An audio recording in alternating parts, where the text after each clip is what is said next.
Bonjour, aujourd'hui je vais vous parler de trafic Google et je vais vous expliquer pourquoi c'est un bonus magique à double tranchant pour les entrepreneurs.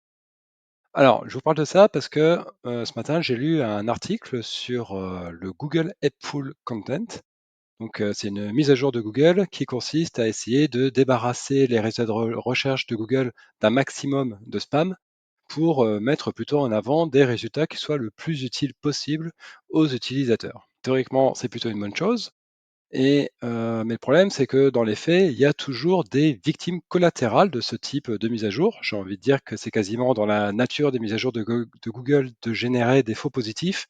Et du coup, on se retrouve avec des sites qui avaient beaucoup de trafic issu de Google qui se retrouvent à quasiment zéro. Dans l'article, on parle d'un entrepreneur qui, l'année dernière, avait fait 250 000 dollars de chiffre d'affaires, notamment grâce au trafic Google, et qui, cette année, est à la soupe populaire parce qu'il a perdu 97% de son trafic. Et c'est plutôt surprenant, c'est que cet entrepreneur continue à considérer qu'il doit faire confiance à Google et à faire confiance au processus, alors même qu'il fournit un excellent contenu et que Google ne le prend pas en compte et ne lui envoie pas de trafic. Ce qu'il faut bien comprendre, c'est que Google n'a aucune obligation envers votre site, et même si vous avez le meilleur contenu imaginable à fournir à ses utilisateurs.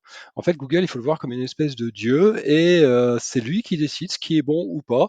Et des fois, et comme derrière maintenant c'est une IA qui tourne, et des fois on ne comprend même pas ses décisions. Et d'ailleurs, dans l'article, c'est bien précisé, les ingénieurs et la direction de Google ne savent plus trop pourquoi certains choix sont faits par le moteur de recherche plutôt que d'autres.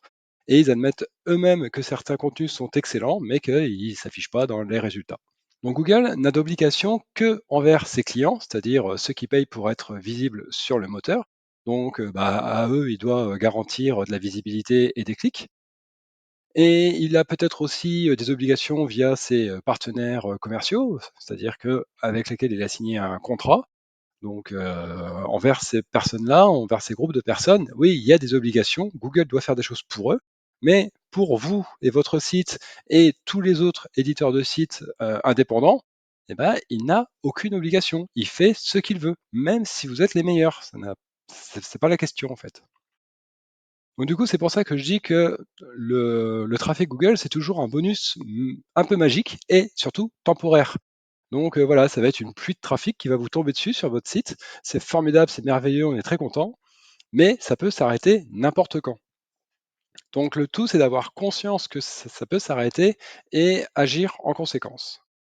Donc une première façon d'agir pour prévoir la fin du trafic de Google, c'est de réussir à fidéliser vos visiteurs. Google vous envoie des masses de visiteurs, il faut réussir à les convertir en fidèles. Donc pour cela, il y a plusieurs solutions, hein. Vous pouvez leur faire cocher la case notifiez-moi au prochain article. Vous pouvez les faire s'inscrire à votre newsletter. Si vous avez une chaîne YouTube, vous pouvez les encourager à aller s'abonner à votre chaîne. D'ailleurs, je vous invite à vous abonner à ma chaîne et n'hésitez pas à mettre un like au passage. Une autre solution pour rendre moins douloureux la fin de l'acquisition de trafic via Google, c'est de diversifier votre acquisition. Et justement, c'est l'objet de ce concours, Citrouille algorithmique, de diversifier au maximum la visibilité sur différents moteurs et sur différentes plateformes pour sécuriser un petit peu le trafic SEO. Donc voilà, c'était l'émission du jour de l'Algo des Citrouilles. Je vous remercie de m'avoir écouté et puis je vous retrouve demain à 16 heures pour un nouvel épisode. Allez, salut!